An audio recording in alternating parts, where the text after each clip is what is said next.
आज अपनी कक्षा 12 आरोह में गोस्वामी तुलसीदास के जो कवितावली उत्तरकांड से दो तो अपने कविता लिए गए हैं और एक सवैया लिया गया है। तो आपको ये याद रखना है कि ये कवितावली से लिए गए हैं। बहुत सारी 12 प्रमाणिक कृतियां मानी जाती है, उनमें से कवितावली से लिए गए। और कवितावली के भी किस कांड से, जैसे रामचरितमानस देखा ना, अपने 7 कांड है, उसमें लास्ट वाला उत्तर कांड होता है। वैसे कवितावली में भी लास्ट कौन सा कांड है?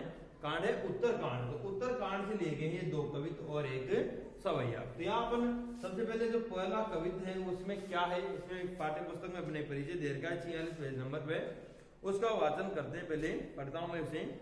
पहले छंद यानी कि किसी भी किसान को ये वाला में उन्होंने दिखलाया है कि संसार के अच्छे बुरे समस्त लीला प्रपंचों का आधार पेट की आग का दारुण व गहन यथार्थ है। यानी कि जितने भी लीला प्रपंच हो रहे हैं, जितने भी माया प्रेम सब हो रहे हैं, सबका कारण क्या है? पेट की आग। सब पेट के लिए तो हो रहा है, जिसका समाधान वे राम रूपी घनश्याम की कृपा जल में देखते हैं। राम रूपी घनश्याम, घनश्याम कहते हैं बादलों को, और इधर श्री कृष्ण को भी कहते हैं, लेकिन यहाँ राम रूपी घनश्याम यानी कि राम रूपी बादल जो जल रूपी यानी कि सुख रूपी वर्षा करके उसका वो समाधान देखते हैं। उसमें राम रूपी घनश्याम के कृपा जल में देखते हैं।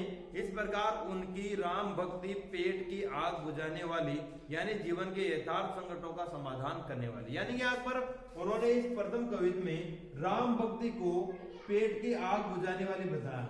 यानी कि जो पेट की आग है उसके कारण कई लोग चल प्रपंच कर रहे हैं, उसकी बजाय उन्होंने कहा कि राम भक्ति करके भी उसे पार पा सकते हैं, समाधान करने वाले है, साथ ही जीवन बाह्य आध्यात्मिक मुक्ति देने वाली भी है। अपन व्याख्या में आ जाइए आप कवितावली उत्तरकांड से। देखिए पहला जो कवित है उसका वाचन करेंगे, साथ में अपन उसकी व्याख्या भी करते जाए। किस भी किसान कुल बनिक भिकारी भाट। यानी कि ये तुलसीदास जी का जो तत्कालीन समय था वो मुगल काल। कौन सा काल था उस समय? और अगर आप याद करना चाहें तो तुलसीदास अकबर के समकालीन थे। किस शासक के समकालीन थे? अकबर के। और अकबर किस शासक किससे हैं? मुगल वंश से हैं। तो यानी कि आपको ये पता होना चाहिए कि उस समय जब तुलसीदास जी ने रामचरितमानस लिखी है, इनका जन्म हुआ था, इनका समय था तब मुगल काल था अपने देश में। और उस मुगल काल में तत्कालीन समाज की क्या स्थिति थी, समाज की क्या हालत थी, समाज किन बुरी बुरी परिस्थितियों से गुजर रहा था, लोगों को क्या क्या कष्ट झेलने पड़ रहे थे, उसके बारे में बताया है। ये कह रहे हैं कि किस भी यानी कि धंधा करने वाले, किस भी यानी धंधा करने वाले या धंधा करने वाली किसान कुल, किसान वंश, धंधा करने वाले करते हैं ना, कई लोग अलग अलग धंधा करते हैं, अपने पेट को पालने के लिए करते ही हैं। किसान कुल और किसान वंश के जो लोग हैं वो बनिक यानी कि बनिया यानी कि कह सकते हो आप व्यापारी, भिखारी सभी जानते हैं भीख मांगने वाला, और भाट जो चारण भाट होते हैं, जो जागा का काम करते हैं ना, वो अपने पोथी पहाड़ा लेके रहते हैं और उसके बारे में कुछ लेते रहते हैं, तो भाट। तो देखो धंधा करने वाले किसान कुल के लोग, बनिया, भिखारी और भाट, सबकी क्या हालत है देखो।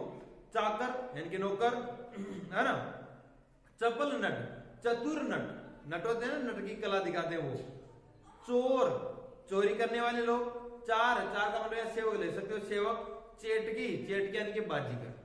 यानी कि सभी लोग कौन है?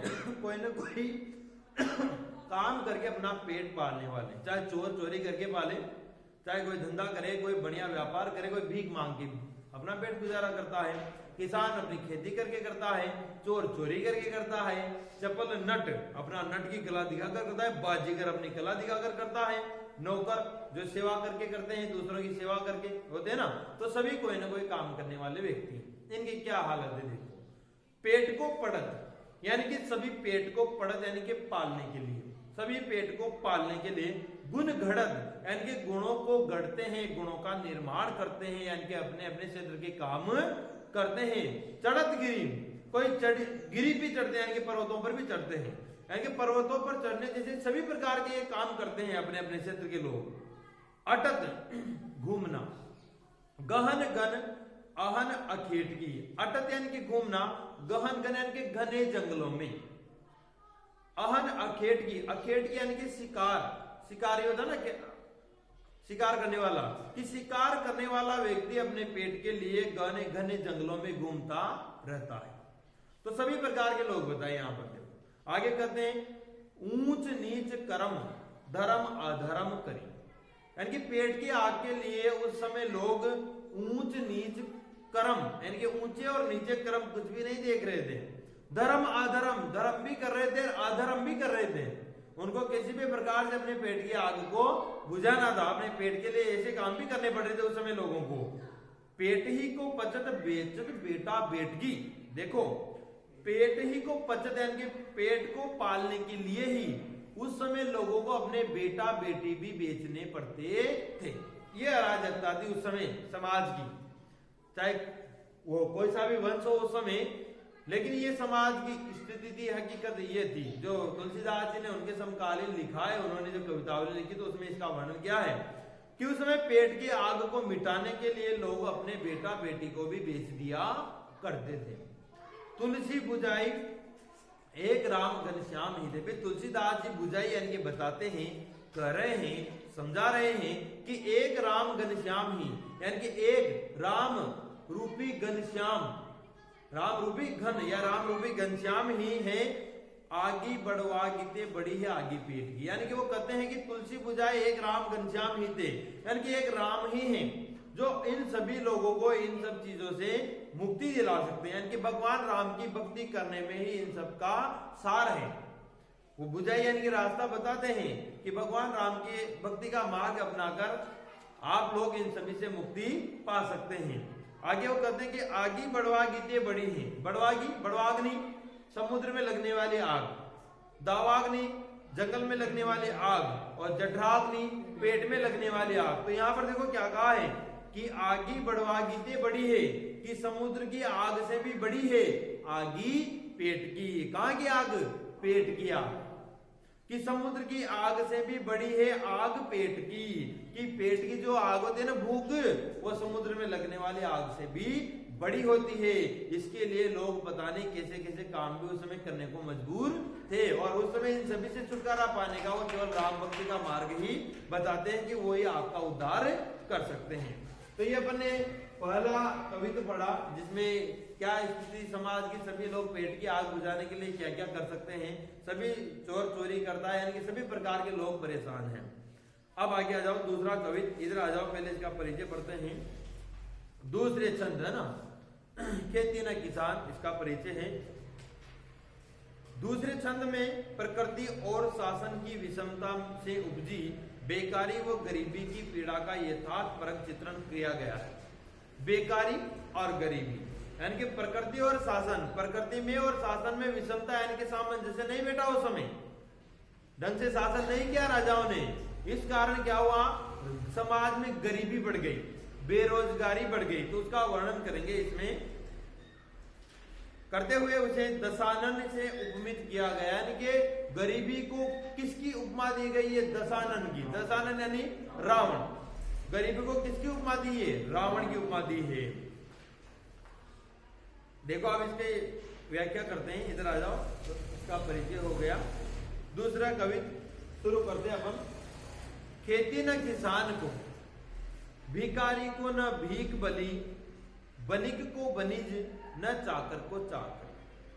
खेती न किसान को, यानी कि ऐसी अराजकता फैली हुई है समाज में, इतनी गरीबी है, इतनी बेरोजगारी, इतनी बेकारी फैली हुई है, गरीबी ने रावण के समान लोगों को परेशान कर रखा है कि खेती न किसान को, कि किसान को खेती करने के लिए उसके पास खेत नहीं है, खेती नहीं है।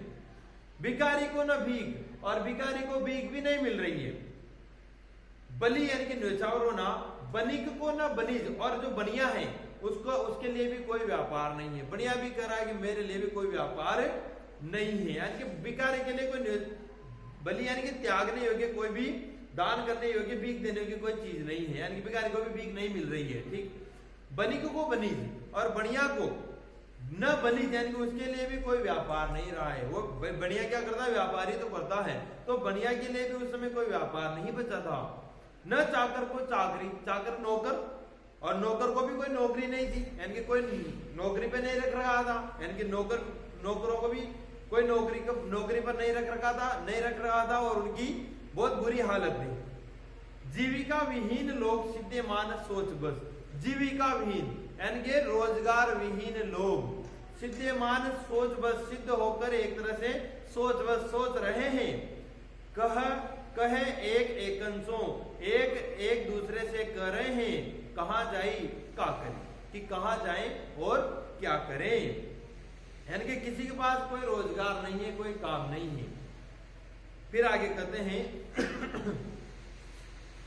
वेदों पुराण कही लोकों बिलोकियत साकरे सबे पे राम रावरे कृपा करी। यानी कि फिर वो कहते हैं कि वेदों पुराण कही, वेदों में और पुराणों में कहा गया है, वेदों यानी वेद कि वेदों में और पुराणों में कहा गया है कि लोकों बिलोकियत कि समाज ने भी बिलोकियत यानी कि देखा है, कि समाज में भी देखा गया है कि साकरे सबे यानी कि ऐसे समय पर, साकरे सबे पे यानी कि ऐसे समय पर राम यानी कि भगवान राम ही रावरे यानी कि इन लोगों पर कृपा करी, यानी कि इन लोगों पर भगवान राम ही ऐसे समय में कृपा कर सकते हैं। आगे देखो दारिद्र दशानन यानी कि दरिद्रता रूपी रावण यानी कि गरीबी को किसकी संख्या दी गई है, रावण की। दारिद्र यानी गरीबी, दशानन यानी कि रावण की। दारिद्र दशानन यानी कि दरिद्रता रूपी रावण दवाई धुनी दीन बंधु की जिस प्रकार दरिद्रता रूपी रावण ने दीन बंधु यानी कि गरीब लोगों को दबाकर रखा है। दूरित दहन दे की तुलसी आहा करी, आहा करना यानी कि एक तरह से दुख प्रकट करना, या फिर यहां अपन ले सकते कि प्रार्थना करना, कि इस प्रकार दरिद्रता रूपी रावण के द्वारा दुखी दीन बंधु लोगों को दबाने के कारण दूरित दहन देखी जिस प्रकार वो गरीबी का दहन, जिस प्रकार रावण का दहन किया था भगवान राम ने, उसी प्रकार वो तुलसीदास जी आहा करी यानी कि प्रार्थना कर रहे हैं। आहा का मतलब आप क्या लेंगे, प्रार्थना, कि तुलसीदास भगवान राम से प्रार्थना कर रहे हैं कि इस गरीबी रूपी रावण का भी है भगवान आप दहन कर दीजिए ताकि लोग आराम से सुख से अपना जीवन व्यतीत कर सकें। अब ये तीसरा जो अपने सवैया है, दो कविता पढ़ लिया आपने, अब तीसरा सवैया इसका परिचय पढ़ेंगे। आ जाओ इधर देखो, तीसरे छंद यानी कि दूत कहो अवधूत कहो में मैं भक्ति की गहनता और सघनता से उपजे भक्त हृदय के आत्मविश्वास का सजीव चित्रण है, जिसमें समाज में व्याप्त जात पात और धर्म के विभेदक दुराग्रहों के तिरस्कार का साहस पैदा होता है। इस प्रकार भक्ति की रचनात्मक भूमिका का संकेत यहाँ है जो आज के भेदभाव मूलक सामाजिक राजनीतिक माहौल में अधिक प्रासंगिक है। अब देखिए इसकी व्याख्या करते हैं। यानी कि इसमें ये केवल ये कहते हैं कि जो भक्ति की गहनता और सघनता है और उससे जो हृदय आत्मविश्वास से भरा रहता है, उसमें तुलसीदास जी का हृदय जिस प्रकार राम भक्ति के उसे आश्रय से भरा हुआ है उसका वर्णन है। तुलसीदास जी कह रहे हैं कि दूत कहो अवधूत कहो, रजपूत कहो जुलाहा कहो को, कि मेरे बारे में चाहे कोई भी कहे, यानी कि समाज के लोग चाहे मेरे बारे में कुछ भी कहे, चाहे मुझे दूत कहे या मुझे अवधूत कहे, यानी कि अवधूत यानी योगी, या तो मुझे किसी का दूत कहे या मुझे कोई योगी कहे या रजपूत कहे या मुझे राजपूत कहे। रजपूत यानी कि राजपूत क्या होते हैं, क्षत्रिय माना गया है ना, तो चाहे मुझे कोई वीर क्षत्रिय कहे, चाहे मुझे कोई योगी कहे, चाहे मुझे कोई अब ये दूत कहे, दूत यानी किसी का सेवक कहे।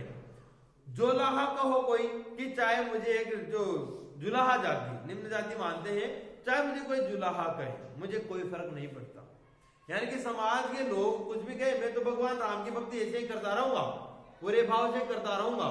यानी कि उनके हृदय में भगवान राम की भक्ति का भाव कितना गहरा है उसी का तो वर्णन है यहाँ। वो करें कि दूत कहो अवधूत कहो रजपूत कहो जोलाहा कहो कोई, कि मुझे चाहे कोई दूत कहो, चाहे कोई मुझे अवधूत कहो यानी कि योगी कहो, चाहे मुझे कोई रजपूत कहो यानी कि क्षत्रिय कहो, या चाहे कोई मुझे जुलाहा कहो, मुझे कोई फर्क नहीं पड़ता है। काहू की बेटी सो बेटा न ब्याहब, काहू की जाति बिगाड़ न सो। काहू की बेटी सो, कि किसी की बेटी से बेटा न ब्याहब, बेटे का ब्याह नहीं करना, मुझे किसी की बेटी से मेरे बेटे का ब्याह नहीं करना है।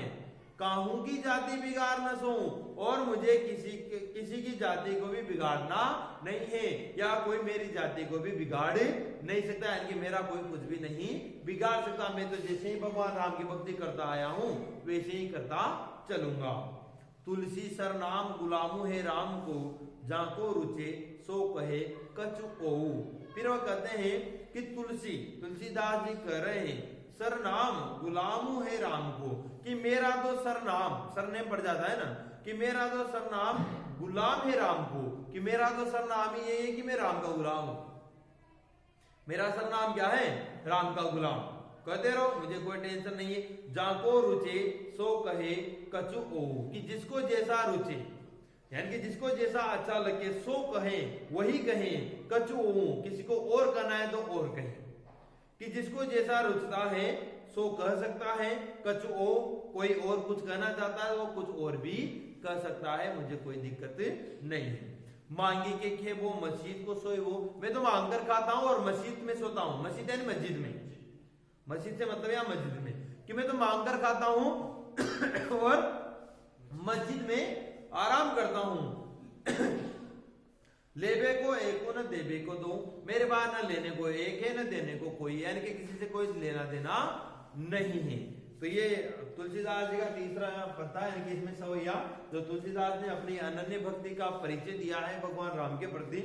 अब आगे पढ़ेंगे अपन अगला, तो देखिए इसको तो